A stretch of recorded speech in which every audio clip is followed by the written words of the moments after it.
I was 15 when it happened.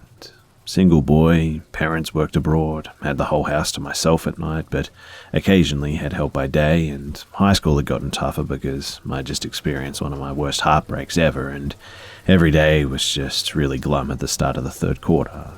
Day in and day out, I'd come home from school to a large empty house, 5 bedrooms, depressed, and some nights I'd just cry myself to sleep. Time passed though, and it was a week or two before finals. I was knee-deep in my studies, but time didn't really do much with the pain, since basically the reason for my heartache attended the same class as me. Yes, I know, but I was young, and I fell asleep once again with tears. I woke up later that night and went straight to the bathroom. My room had a large glass window, which is around 2 by 3 meters big. Perpendicular to the window was my study table that was stationed by the wall. I walked past this to get to the bathroom, and while I took a leak, I heard a loud explosion come from the room. It sounded like a firework going off, so I hurried up, finished my business, and ran back to inspect what had happened. And nothing. Everything was fine.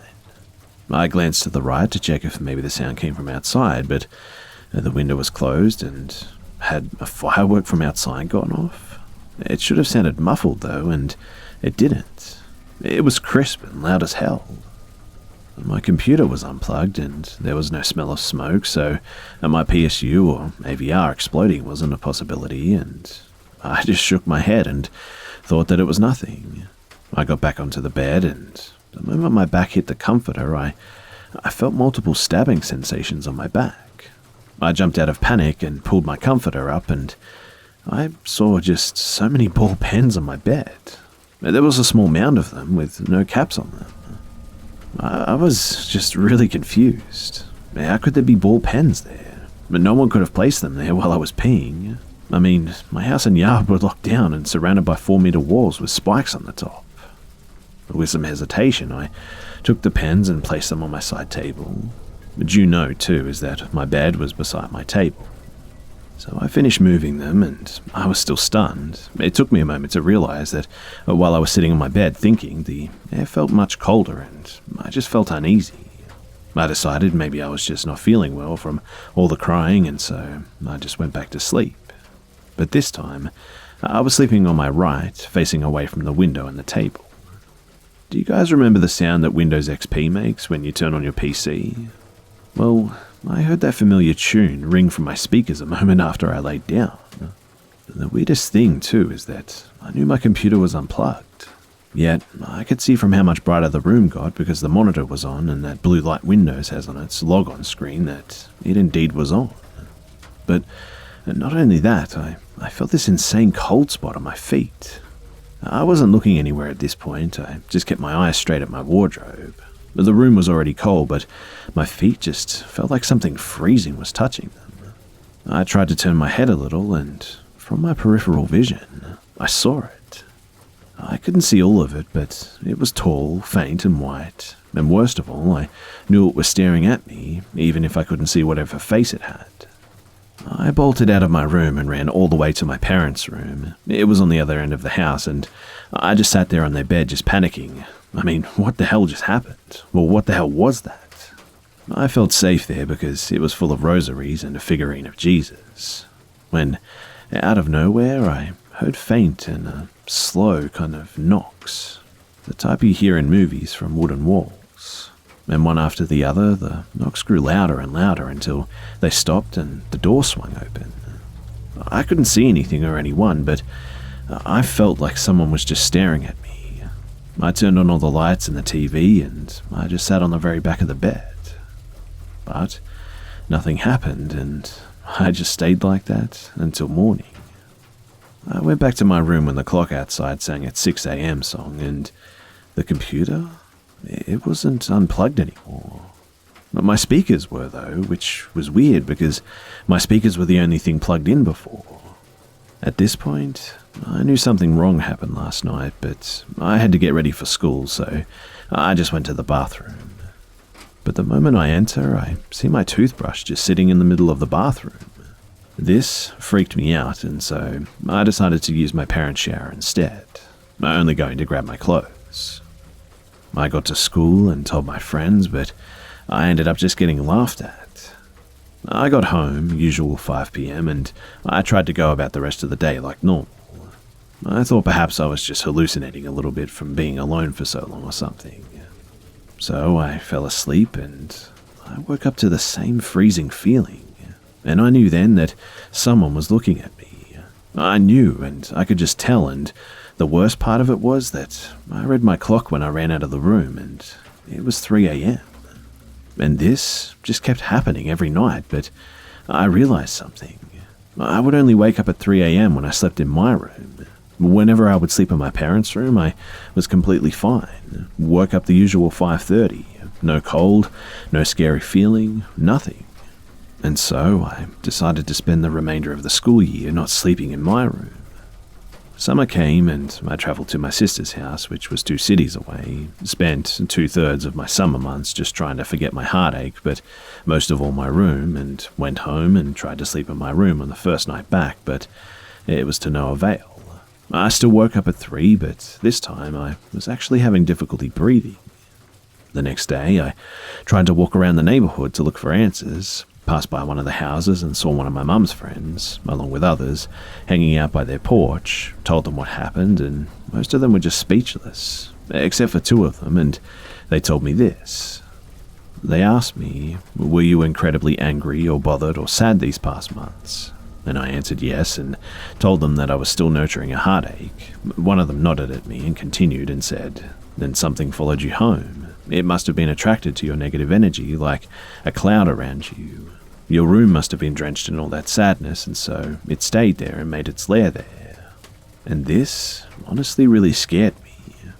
I wasn't one to believe much in folklore, but with what was happening, I kind of thought that maybe she was right. And so I went home as fast as I could and started planning. I went to the nearest computer cafe to read up about cleansing, and I decided to use holy water and prayer. On one Saturday, I went to a local parish with a bottle, tried to take water from one of the stone basins with holy water when a priest stopped me and asked what I was doing. He found it funny that someone who wasn't a regular, yes, I am Catholic, was getting holy water. So I ended up just telling him everything. And his expression turned grim. He tried to stop me from my plan, but couldn't because I just wouldn't listen, so he left, but not without parting me with these words. He said, "You must be very careful with that. You don't know who, or worse, what you're dealing with." But I didn't care. I was ready to fight this thing because I was sick of it. So I got home and entered the room. I opened the bottle and immediately splashed it around, first targeting the window, and it felt like a dream or a nightmare, but as soon as I swung the first time and water came out, I felt cold. Not the normal cold, but I felt like I was frozen. And I felt someone standing behind me, and I heard this just ungodly gurgling scream. It was both high-pitched and low in unison, and then I felt as if every hair on my body became frozen, and at the same time as if someone pulled at them with so much force that it was excruciatingly painful. I felt like my skin was kind of coming undone from me, and the door slammed shut on its own as I ran out, and I ran to my parents' room, grabbed their keys and some money, and I took 2 buses back to my sister's place. I got there, unnerved and crying, and my skin was red like I just had this really bad rash all over me. People thought that I had lost my mind at this point, and my sister was worried sick and thought that I was on drugs or something. She immediately called my mum, and we talked on the phone, and they both agreed to let me stay there up until a week before summer ended. I took every moment that I could to regather myself, and I just couldn't sleep properly, though, for the first few days. At the end of it all, I went back home and was accompanied by our house help when we opened the house, and we went straight from my mum's room and tried to open it, but it was shut. We tried for a moment to get this door open, but it kind of wouldn't budge, but finally we got the door open and we swung it. And when we looked inside, it was a complete mess. Everything was just covered in linen, and there were mushrooms on my bed legs and wardrobes, and the bed sheets looked damp, and I took a step and immediately I just felt extremely cold. The help that I had even said that she felt a strange presence, and there was a crack on the window close to where I sprayed the holy water. And well, we immediately backed out, locked the room, and called my parents over the phone. My mum said that she'll have my room renovated immediately, and I was allowed to use my parents' room from now on. Time passed, and people began tearing out my room, and the construction workers said that they would also feel strange or feel cold in there. Two got into an accident while placing in a new floor, and a few noted that they saw someone standing in the room at night. They would sometimes work late while I was home. And after that, I just never slept there again, ever. The room was locked shut, and I moved out years later for college, and I got a chance to fly home months back, and it was locked for about 10 years. I undid the locks, and I re-entered it, and nothing. It was like whatever was in there was just gone. But I remember every day what it felt like. I couldn't recognize my room anymore, in fact, and there was a large painting of Jesus placed in front of my door and some rosaries. And apart from that and the renovations, nothing else was ever done to that room. And well, after I looked at it for a little bit, I just locked it once again, and then I left. And I dared not sleep in it ever again. My parents don't allow anyone to open it, and not even the help is allowed in there, and to this day, it's kept tightly locked shut.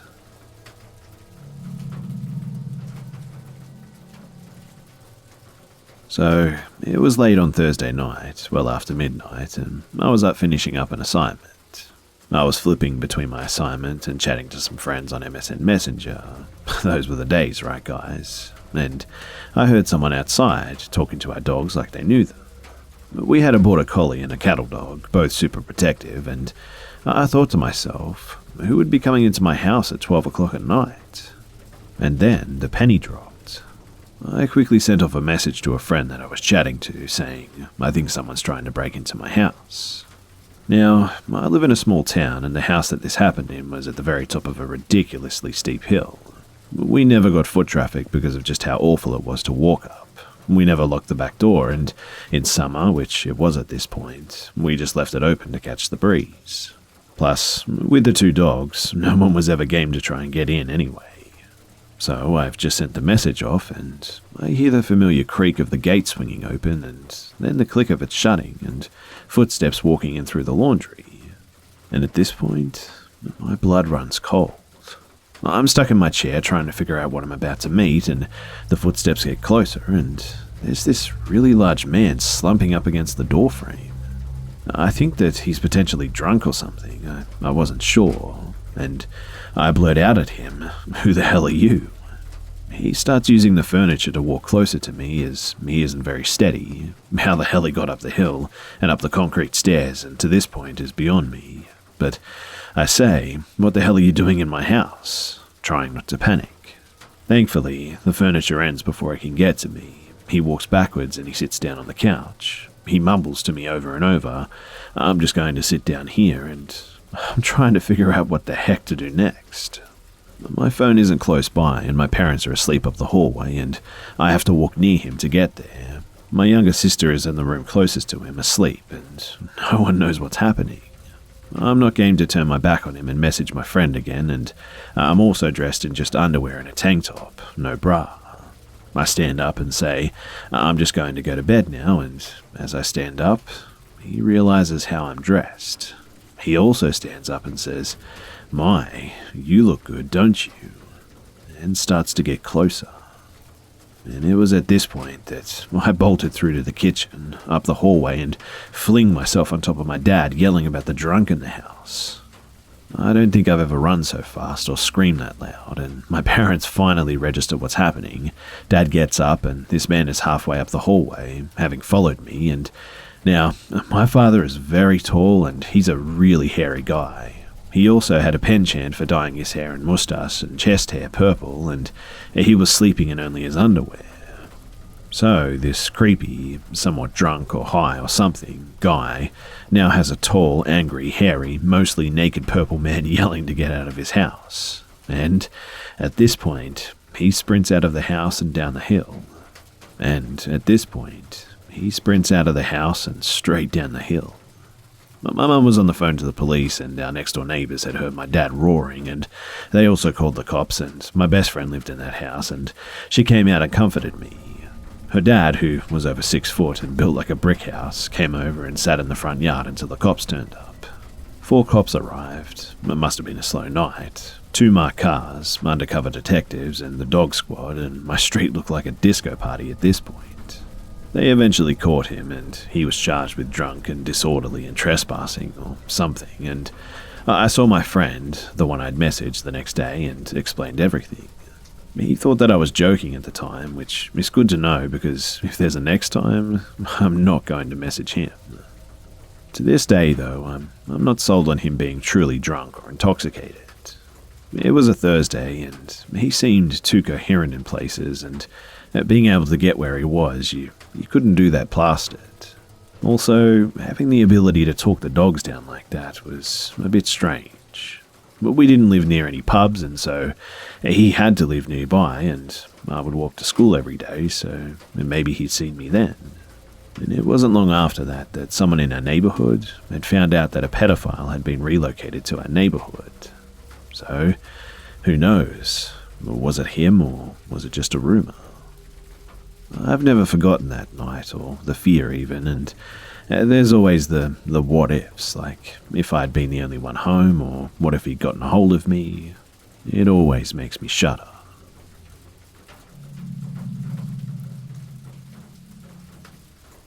So this is not the classic type of creepy story that you've heard before, but rather about a person with a narcissistic personality out to ruin his colleagues' lives, especially mine. But this was my first job while studying psychology at university, so literally every living moment that I was not at university, I was at work. I worked as an AV technician in a bank, and at this point I had been there for 2.5 years. But we had a position to fill within the team, and interviewed a man named Sam. And he came across really well in the interview. Polite, kind, intelligent, and just everything we wanted in a new employee. He had mentioned during his interview that he needed 3 days off within the next 2 weeks as he had a funeral for his partner who had just passed away. But we were completely understanding, and he was hired and started a week later.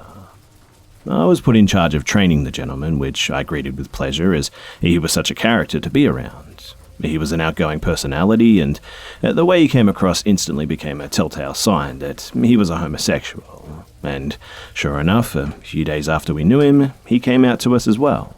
None of us had a problem with it. It brought out some bubbliness to the office that we hadn't had in a while, in fact, and it instantly confirmed the use of the word partner rather than wife.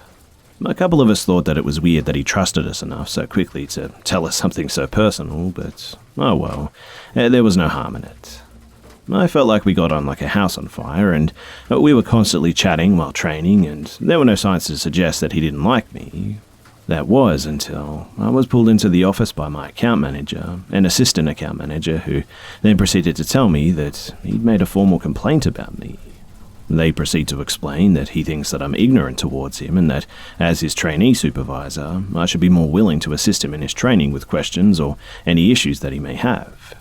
They were silly things like not answering his calls when he needs help in a room and stuff like that. When, actually, in reality, the only reason I never answered was because I was dealing with other users in other rooms, and I'm simply one person with one set of hands. But they basically said to try to make peace with him and just move on. So, here we are, a week into the new job, the new guy hates me, and I have a dissertation due in a week's time.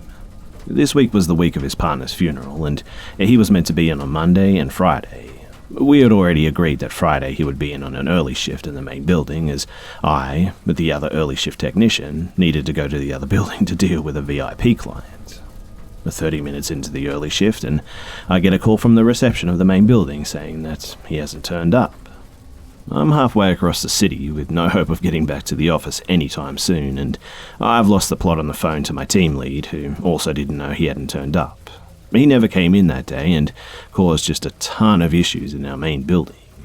he came back in on Monday morning and played the grieved husband card and that his mental health wasn't good enough to be in the office, to which I entirely sympathised. I'm sorry you lost your partner, and I know you needed the time to process what has happened, but all we wanted was a simple phone call so that we were not stuck in this. So Tuesday came and he was nowhere to be seen again. He phoned in sick, and that was pretty much that. We didn't hear from him again until the Friday morning, which was when he told us that he was still sick and would be back in on Monday. And this is where everything hit the fan.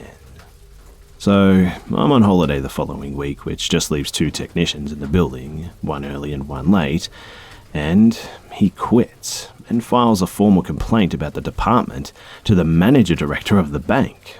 And the list of accusations is phenomenal. Tech 1, stolen equipment which left him suspended indefinitely. Team lead, biased towards me, which meant as a new tech that he was piled with all the work. Account manager, biased towards me for being 2 of the only 3 females on the account. Rest of the team, basic crap like untidy uniforms, not willing to help, etc. Me though? Me? It was a whole other story.